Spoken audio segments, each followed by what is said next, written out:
And who by fire, who by water, who in the sun. Good morning, everyone, or good afternoon. This is Rabbi Korber, Joshua Korber, speaking to you from Maple, Ontario, just about an hour north of Toronto. And I'm Rabbi Mark Krause of Temple Emmanuel in Virginia Beach. So we lived together about 10 years ago, and that was definitely an experience I will always remember. We lived, it was one uncouth Canadian who lived in Los Angeles and then moved to Jerusalem with this young, intelligent academic from Oxford who had been educated at Oxford.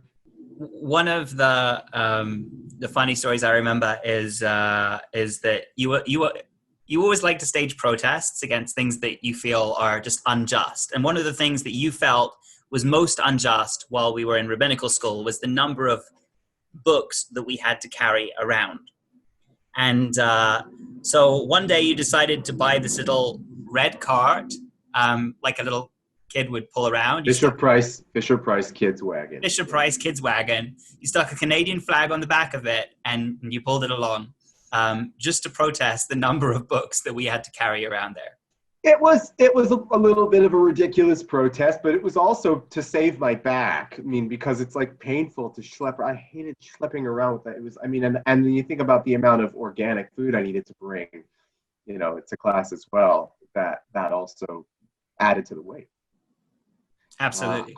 I remember living with Mark. One of the funnier moments was when we were trying to set everything up, and our kitchen was unfurnished. We didn't have an oven, so Mark wanted to buy a countertop oven, and I was not interested in going out to look for an oven. I wanted to make sure our internet was set up properly in our home, and we had Wi-Fi.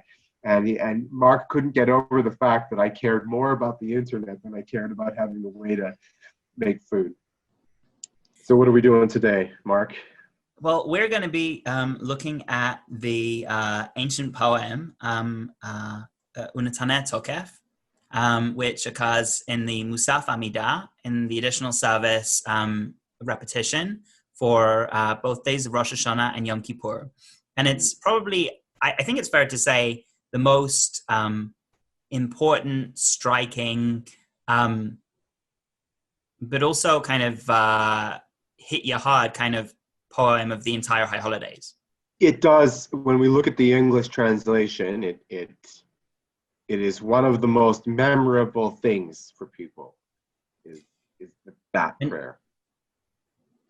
And in addition to that, even for those who don't always see the translation, I mean, many of them are aware of Leonard Cohen's song that takes who by fire, who by water, that takes those lyrics and puts them into a very, very moving song. And I don't think that that's ever been, I guess, that this poem has ever felt in recent history more relevant than that it does this year. Certainly not in my lifetime. We're talking about who's going to live and who's going to die this year. When life hangs in the balance. I mean, I'm speaking from the safety of Canada, where things are still, of course, very uncertain. We definitely are not out of the woods as far as COVID is concerned, but especially with regard to the economy and our children's education.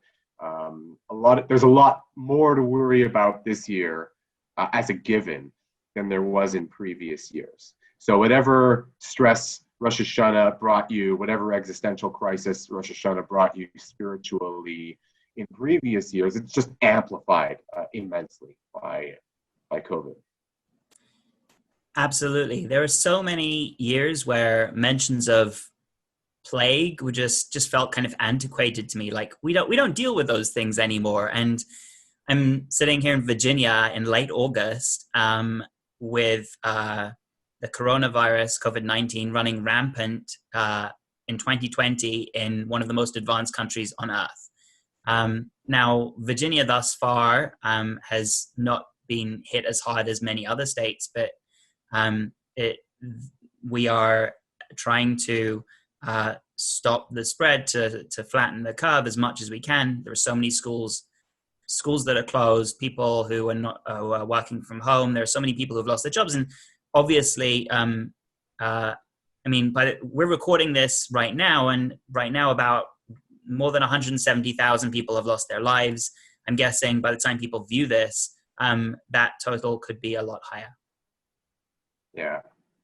And that's just in the United States. It's a terrifying reality. And I think it's orders of magnitude more terrifying for you and for us to watch what's happening to our neighbors to the south. But I think it's just a scary time for everyone still. Absolutely. And so this prayer, I think, resonates so much louder this particular year. So Joshua, would you read through the English translation for us from Lev Shalem, the conservative Mahzor? We chose this particular translation to read to you because it's a bit more literal than some other translations. We felt that would be helpful in just our exploration of what this is and what it means. I just want to tell people at Beit Re'im who have the Harlow that if you're looking to follow along and compare the translations, I think it's on page 136. I know it's just before Kedusha in Musaf, but I think that's page 136. And for people at Temple Emmanuel, where we use a Mahzor 8 Ratzon, you'll find it on page 261. So I'll read you the beginning, Mark. Let us speak of the sacred power of this day, profound and awe-inspiring. On it, your sovereignty is celebrated, and your throne from which you rule in truth is established with love. Truth, you are judge and prosecutor, expert and witness, completing the indictment, bringing the case, and enumerating the counts. You recall all that is forgotten. You will open the book of remembrance, which speaks for itself, for our own hands have signed the page. This idea that God sits on a throne and judges, there are, I think, a number of works from Jews of the Second Temple period outside the Bible that talk about this, but I think perhaps the most obvious comparison is the book of Daniel, where God is described as this sort of white-bearded humanoid figure who sits on a throne in judgment with rivers of fire running before him, and it's a scary image. I think it says in Daniel, 1,000 served him. So when it starts talking about angels here, I don't think this is supposed to be a comforting image. No, and I think that the translation is perhaps not strong enough in this case. Ki hu nora va'ayom, right? It's terrifying, right? It's not just awe. We can't just say it's awe if it's also going to say ayom, which is like really, really, you're scared. The listener is supposed to be trembling at this moment. I agree. This idea of a book, of all of our deeds being written up in a book. What do you think that it means to people reading it today, and that it's signed by and that our signatures are somehow in the book? I can't tell you. I think that most people, I'm speaking very, very honestly, I think that most people reject this idea because they can't believe it literally. And I think that we're looking at it literally. Most people are looking at it literally and rejecting it. But could most people perhaps get on board with the idea that there is some form of transcendent or collective consciousness or universal consciousness which is always aware of everything that has ever happened and who did whatever it was that happened. And in a certain sense, our actions are recorded and registered somewhere. I think more people could get on board with that idea of a metaphorical book. I think that the idea that God literally is sitting in some dimension and has a book open and is writing down everything we do and is judging us, and then we have to sign the charge sheet at the end of the day is really very difficult. And that struggle with the literal sense of this prayer versus the other ways we kind of want to interpret it is very, very real to people. So I, like you, have a very different conception of God than the one depicted in this prayer. But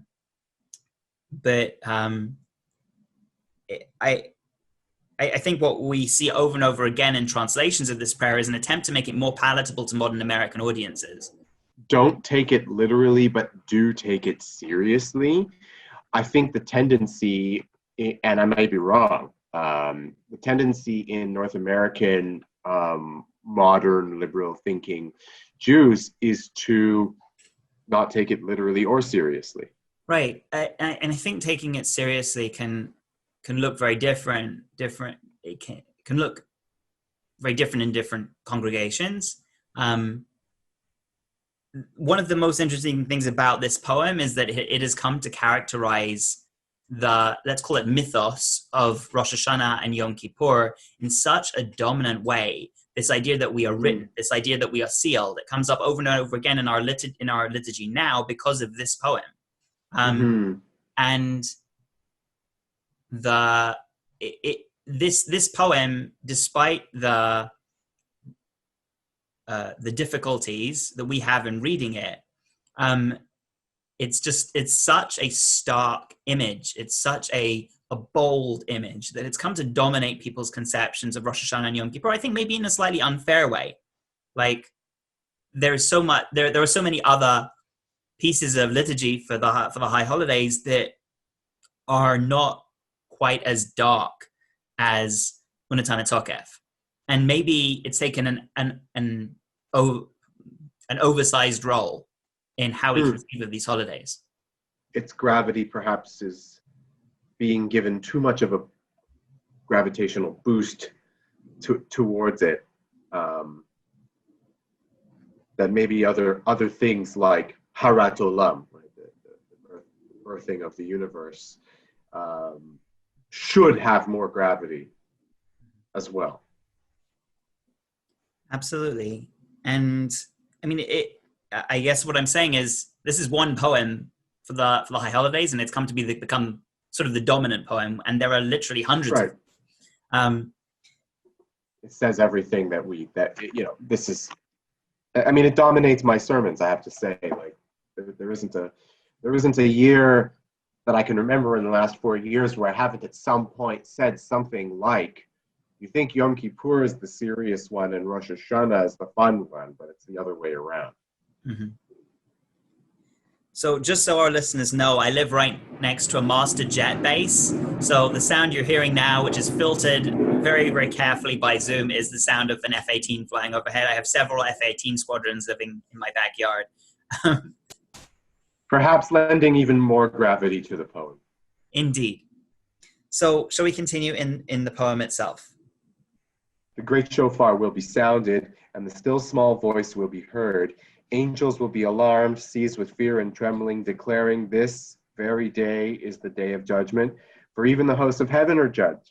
No one is innocent in your sight. All lives on earth will pass before you like a flock of sheep. As a shepherd examines the flock, making each sheep pass under the staff, so you will review and number and count, judging every living being, determining the fate of everything in creation, describing their destiny. On Rosh Hashanah it is written, and on the fast day of atonement it is sealed. How many will pass on? How many will be born? Who will live and who will die? Who will live a long life and who will come to an untimely end? Who will perish by fire and who by water? Who by sword and who by beast? Who by hunger and who by thirst? Who by earthquake and who by plague? Who will be strangled and who will be stoned? Who will be at peace and who will be troubled? Who will be serene? Who will be be disturbed, who will be tranquil and who will be tormented, who will be impoverished and who will be enriched, who will be brought low and who will be raised up.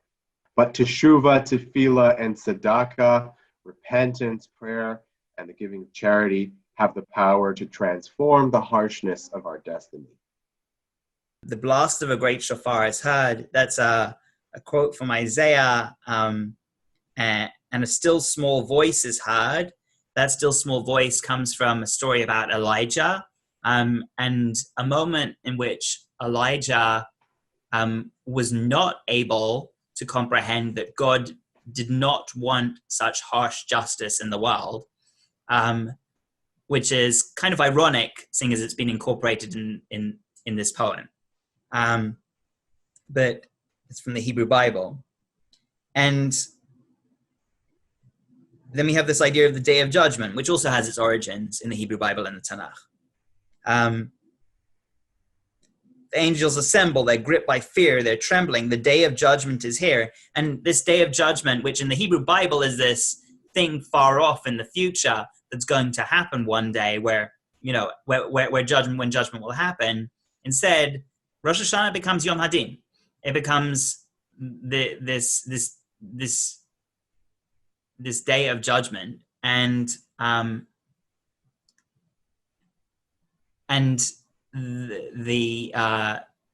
that instead of it being some future day, it's something that happens every year. Because remember, in the Hebrew Bible, in the Torah, Rosh Hashanah is a day on which we blow trumpets, and that's all we know about. Right.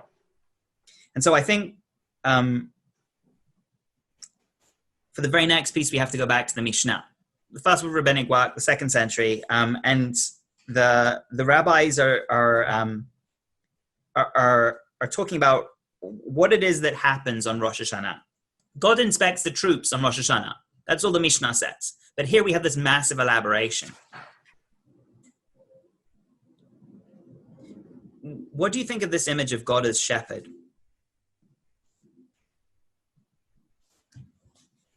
I mean, I've always found the analogy, I've never liked the analogy of sheep, because I don't think people like to think about themselves as sheep. Right? Sheep is used condescendingly nowadays to describe people who are, just followers. Uh-huh. Or like in the Shoah, the myth, not the reality, that the Jews went like sheep to the slaughter. Was heavily promulgated, that idea in Zionism, and posed itself as the counter to that. So I've never liked sheep.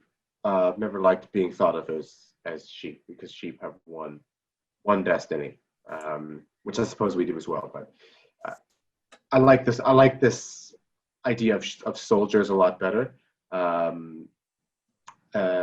being being inspected as a soldier rather than as a sheep. It feels more dignified. I definitely hear that, and at the same time, what comes to mind is the Lord is my shepherd, I shall not want. Right. Psalm 23, where the emphasis is on God's care. Right. So I think like there's a degree to which the modern imagery of like don't be a sheep is kind of contrasted with like, no, like if somebody's caring for you like a sheep, then they do care about you. I mean, perhaps we don't give enough dignity to the role of a shepherd today, but shepherds relied on, cared about their sheep, and some of our greatest leaders were shepherds. Both David and Moses were shepherds, who are said to have cared intimately about their sheep, and that's what made them the great caring leaders that they were. That's right. They had to have in order to be a shepherd, you've got to have the quality of empathy. But so everybody is counted, and then it becomes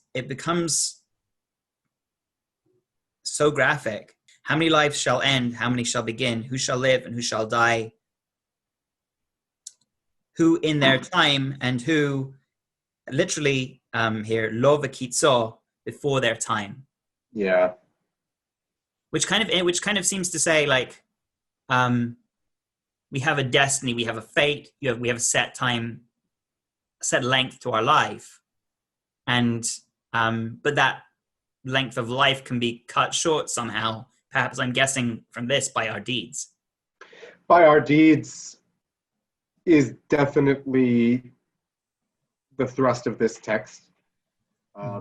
It's that I will do something to deprive myself of merit. And so even though I had a set time, I'm going to die short of that.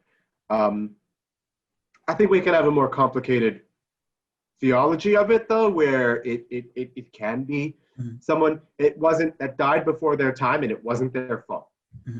Died before because someone else made a bad decision. Someone else decided to end that person's life. Yeah, I'm reminded of a story of two Babylonian rabbis, and it's one of the more nuanced voices on why do bad things happen to good people. Two Babylonian rabbis who are equally righteous, and because they could both pray and make it rain, so that's how we know they're equally righteous. It says that one of them lived many years, and one of them lived very few. One of them had many children, another did not. One of them had a lot of food, and the other didn't. One of them celebrated many weddings, and one of them grieved many funerals. And this particular text concludes that that mazal, and I'm going to translate that in this context as luck, is responsible. And that's a pretty kind of bold rabbinic text, I would say, because most rabbinic texts are more like this. Most rabbinic texts are more likely to say something bad happens to you because you did something wrong. Whereas this particular text presents a theology, I think, where that more of us can identify with. Yeah. Makes more of an allowance for chaos. Mm-hmm. Absolutely. Definitely. Yeah, this definitely seems to be a strong push for that theology, though, of if you did something wrong, or if you're suffering, it's because you did something wrong. But even in a text like Job, right, which is biblical, they've already got the complexity and the nuance of thought, because it's clear that the author is against Job's friends, who come and they say, you're sick and you're suffering and you've lost everything because you must have a sin that you committed. Right? And God chastises them in that text as well for saying that. Mm-hmm. So it's clearly not that cut and dried. Right. And yet at the same time, the God comes in at the end of Jonah in the whirlwind and said, and basically says, who are you? Well, where were you when the world was created? Have you plumbed the depths of the deep? Did you create all of this? Like, what do you know of my plans? And so the impression I get of kind of how the author of the book of Job is thinking is that it's more like yes, there's suffering in the world that is unjustified, but God has some bigger plan. Mm-hmm. What do you think of that? So I think it's like saying that often the analogy is used. We are like ants at the bottom of a tree, and just like ants can't see the big tree, we can't see God's bigger plan. To which I usually respond, well, then how do we know there's a tree at all?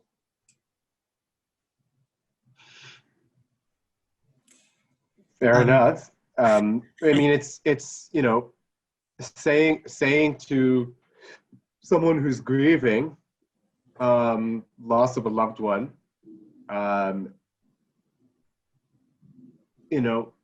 and the person that they lost was the kindest and most wonderful and had many wonderful accomplishments that were altruistic in nature.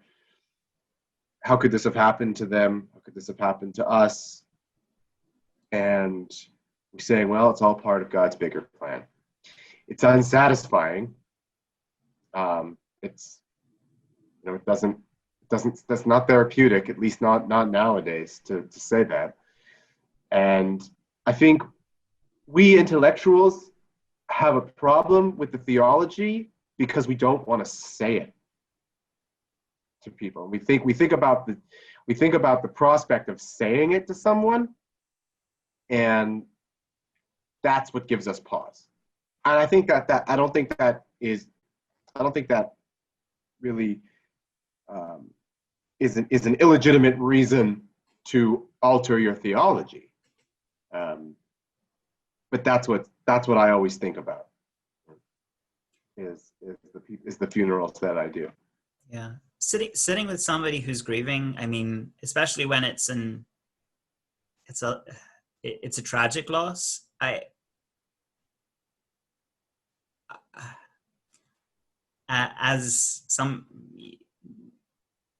With this kind of work that we do, I go with the theology of the people who are grieving. If they want to believe, if they want to believe in God having a bigger plan, that's where I go, because it's not about me, it's about them.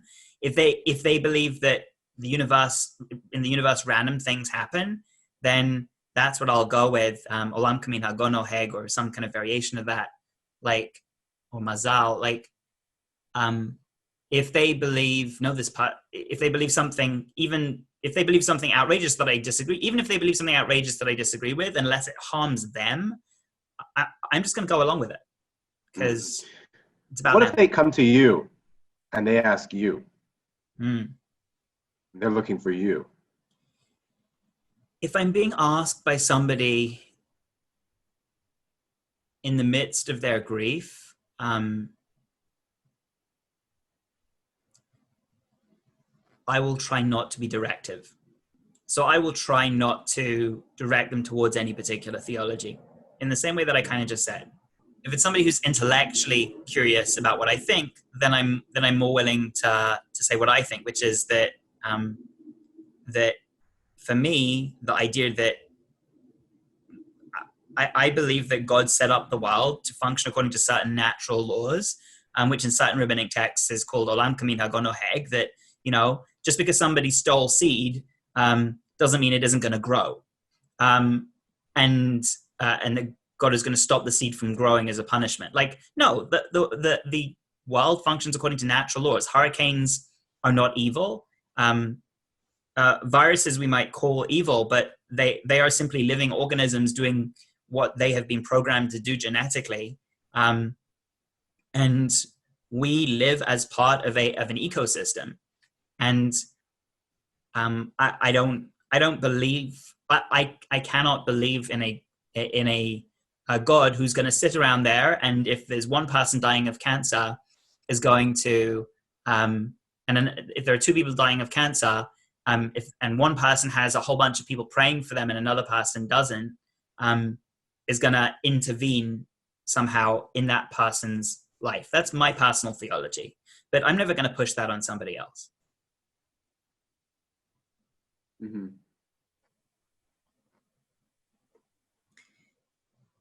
For me, I think that really with this poem, just like with us, where we try to kick off a sermon with a hook that's going to grab people, and we try to speak to people using powerful words. Or even just think about TV ads, like where TV shows where the more shocking the scene, the more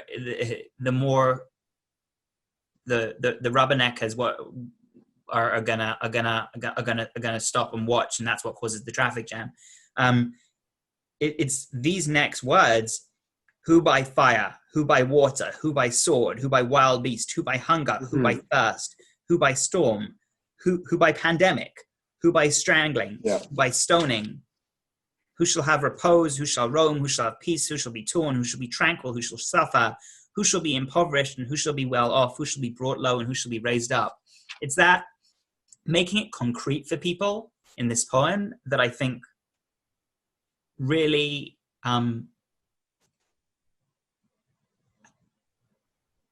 burns it into people's minds. Yeah, it's pretty. I want to say violent.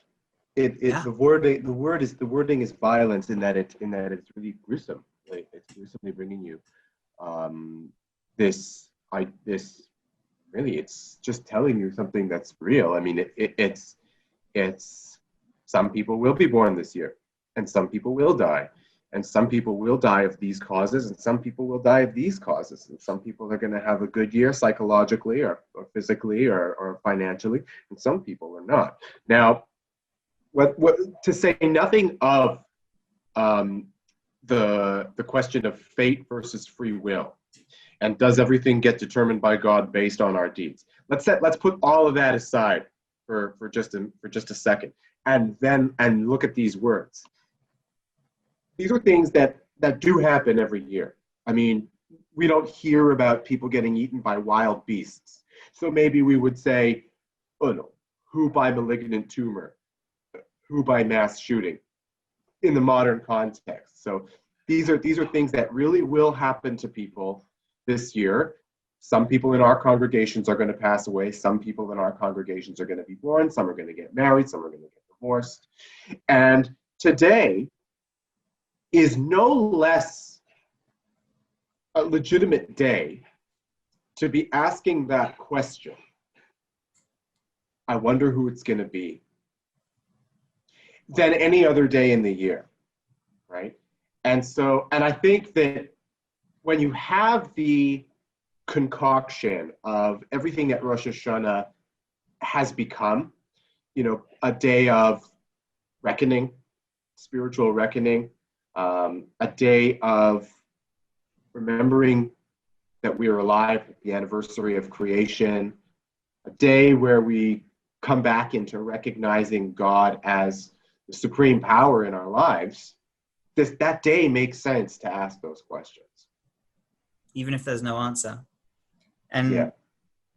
so I was wondering what you thought of these last lines.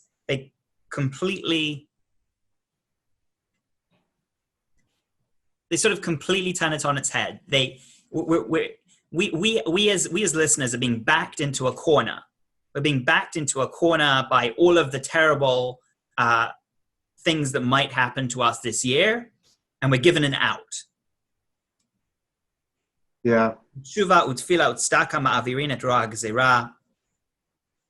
But repentance, return, however you want to translate it, prayer and righteous deeds or charity, ma'avirin et ro'a gezerah.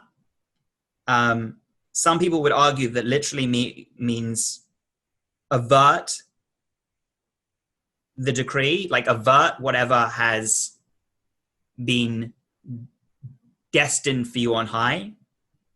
Other Machzorim, other prayer books translate this as help reduce the severity of the decree. How is it true that Teshuvah, Tefillah, and Tzedakah can change someone's destiny? Like literally change someone's destiny. It's not that it changes your destiny. That you giving tzedakah can change someone else's destiny. It can, right? If you weren't necessarily going to give money to whatever it is, you could change someone's life by saving their life. You're saving lives, literally. Like $1, right, can save a kid's life somewhere halfway around the world. That's powerful to me. That's powerful, and it's true. There's this famous rabbinic saying that giving charity can save one from death. And that's right. And it's obviously a very hard metaphor. It's a very hard statement to take literally. But I think amongst counselors and psychologists, for people who are depressed, and especially people at this time who, if they're under some kind of stay-at-home order or lockdown, the idea that that giving to someone else, that the idea that getting out into the world and doing things can make you a happier person, can make you a better person, and that doing deeds of goodness sows within you the seeds of goodness. I think that that's something that the rabbis recognized here, and I think that that's something that we recognize today. Yeah, and that, really flips the whole thing on its head, I think, because you can, from a clinical psychology perspective, teshuvah, tefillah, and tzedakah are the only thing that changes your destiny. Let's go with a purely I don't know what the word is, that there's no set destiny for you. There's no set decree for you except for what you're living. Your lived experience is the sole determinant of whether or not you're going to be happy or sad. Not going to determine whether or not you die in the next year, but it can if most of your decisions are being driven from a place of poor mental health, it can change. It can save your life. Those things, prayer can save your life. Joshua, I think that's a beautiful way to end our discussion here. I think that people encounter this poem every year, and it's a tough one for anyone to wrap their head around. It's tough for us to wrap our heads around it. And I just want to thank you so much for this conversation, because it's been really enriching. I agree. I think that it'll definitely, every time I do learning about tefillah, it changes my experience of tefillah. So I'm sure that as we come to Tana Tokef this year, it will have that experience. And I thank you for the opportunity. Yeah, well, so Shana Tova and Gmar Chatima Tova to you and your family. Shana Tova to you and your family, and to your congregation as well. And to your congregation too. Okay. Cheers. Who shall I say is calling?